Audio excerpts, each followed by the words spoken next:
Let me share a story from the memoirs of Walatai, a Cohantic Lenape. And as you listen to this story, imagine how her life is. What a beautiful day. The moon was so full last night that I could barely sleep. I tried to stay focused on my many things to do, yet I'm just sitting here on my deer hide blanket, holding the precious soil and letting it run through my fingers so I can hear my great Uma tell me stories about her Uma, how she knew so much about the plants and animals. This soil holds all of my memories and stories, and each one comes to me as vividly as they were right here speaking. My gourds need this rich soil to be healthy and strong. I have many shapes and I use them for different things. Others use my gourds because they know that they will last for many moons. I need to fix the hole in my bottom of my moccasin. I think I have a small piece of leather to sew it up. The little rocks hurt when I walk around. Look at that chickweed. It's beautiful. The whitetail love to eat chickweed. When they leave their drops, more chickweed grows. I'll gather a bunch so that I can dry it for medicine and tea. Chickweed is good for bites and rashes when I mix it with the fresh beeswax. I'll get some wax too. I'll add the dry chickweed leaves to some hot water for my tea and let them settle to the bottom before I drink it. Chickweed tea soothes my stomach. Uma always said that it heals everything, but that we need to keep it quiet, especially when I give it to others for their ailments. Oh, look, here are my grandchildren. I too am an Uma. I love to see them run. They can help me gather the chickweed, sage, and mint to make a strong medicine to be ready for the next moon. The girls can help me gather the seeds for my dried gourds. My gourds dry for 26 moons before I use them. We put the seeds in the different leather pouches that I made earlier. My granddaughters love helping me. I tell them that each little tiny seed holds the secrets to their ancestors. The seeds are so old, more moons that we can imagine. I did try to figure this out, but it was too hard. Knowing that we have the same seed for many generations and many moons is incredible. Knowing that this seed carries the life that came from the life of my ancestors as they planted it each year gives me excitement. My seeds will supply many generations after me. My children's children will tell stories of me and their adventures like today. Come, come, girls. I hear the drum music playing. Let's join the dance. My granddaughters are 7 and 5. They are so cute as I guide them with the two-step. Only a little bounce in the knees, I tell them. Keep your upper body straight and look in front of you and make sure that you stop when the beat stops. With a little more dancing, they will be perfect. And I see they need new moccasins soon. They are pretty stretched out. The sun is a little high now, and it's time to put the meat on the fire for a meal. We get a little hungry with so much activity. There are many tiny tomatoes on the vine. We will pick some for the meat. The tomatoes taste great, plenty to put in our bowls for later. Let's hope we can save some. We eat more than we place in our bowls. We make bird houses from the gourds. The little birds have flown south. We can clean the gourd bird houses because the birds need to create a new nest when they return in a few moons. The birds are so important. I tell my children all of the time, without the birds, the mosquitoes would be unbearable. The little birds come year after year and they stay for about 9 moons, and then they fly to where it remains warm. What year do you think this was written? This was my day on November 5th, 2022. My name is Walatai, Bright Flower. We had dance practice and a barbecue. There were so many tiny tomatoes still growing in my garden that we indulged in every break we took. Stories like this are to show you that we are still here. We have not changed, only evolved. When others tell our stories, they speak of us as in the past. When we tell our story, we speak of the now. Our story is always built on the foundation of those who love us most. We are visible to those we see daily. We participate in cultural activities at home and outside of our area. We live the culture. It is a lifetime commitment to assuring the next 7 generations. It is laying the paving stones of identity. For generations, we have told the story of being invisible, a population in a hidden community. We have reversed this status and are now visible. And this was the dedication, sweat, and tears of those dedicated to assuring our community maintains the foundation of the future. We have created our firm foundation, created many paving stones, and laid down as many roads as the Creator guides us. We now walk the many paved roads we created. We reflect with gratitude and amazement on our accomplishments. We realize that our paving stones were perfected with the formula of those before us. Our creations offered many emotions of joy, excitement, and peace with the tears, the sweat, and the blood of our parents and grandparents. We realize that our children will create their stones with the foundation created for all of us by those before us. Our past generations vibrate alongside us and the generations that will come after us.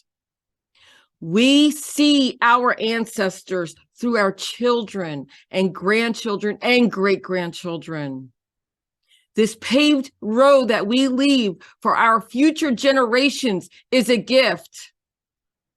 We continue what our parents and grandparents have paved for us. They endured hardships, pain, and sorrow just for us to be here today and tell you their story. We use our talents and skills to continue the paved road and recognize what they have created for us. My parents fought the establishment to be free. The truth has made them free.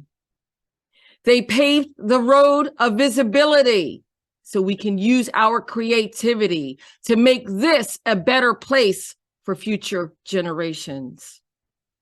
We make it a point to be visible, which is our generation's most extraordinary paved road.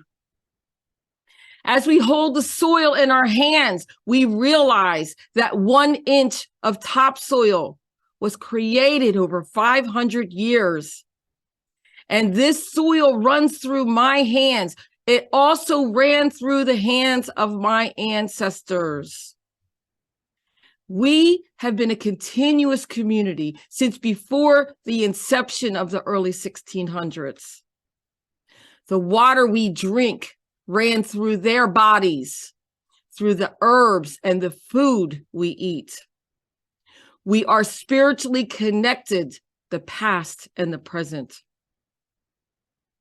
We are in the middle of our 7 generations.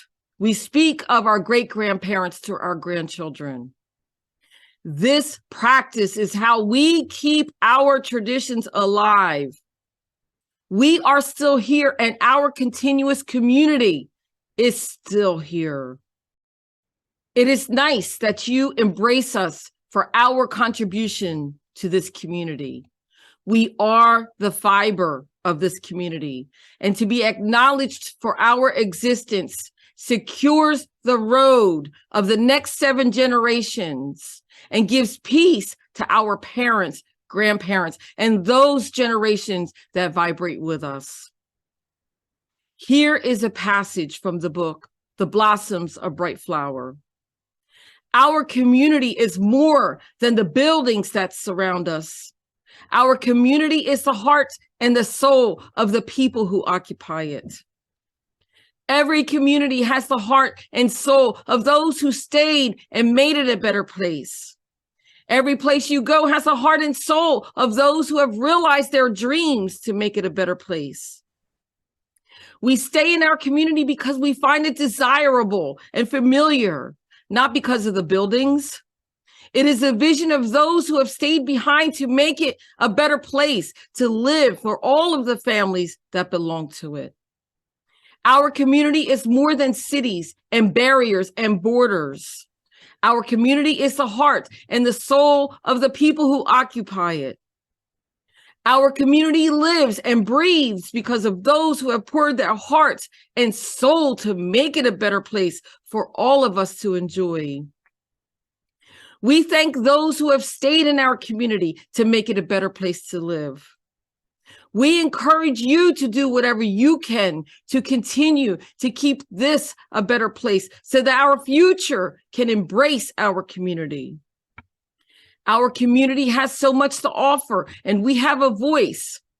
Thank you to those hardworking families who have stayed and maintained your ways and have chosen to survive to make this community a better place.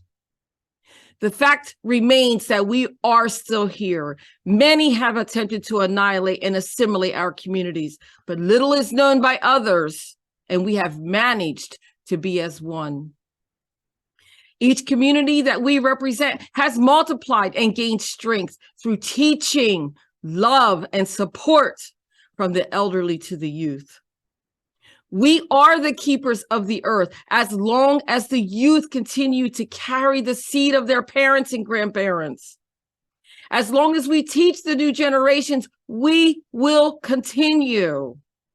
As long as we have children, we will share our stories and knowledge and pass the seed to our future generations. Our culture is more than clothing or doing a dance or how to construct something with bare hands. Our culture involves a way in which a people remain a people, how we celebrate life, our language, and our ways of seeing the world. Our culture is our discipline and wisdom. It is our religion. Our culture is that we feel a certain oneness with our people. We learn to appreciate what is around us and not take for granted that one breath that was given to us, which we call life. Without the awareness of our culture, life would be incomplete. Understanding our culture makes us realize that there are many different types of life, and everyone who knows his culture is unique.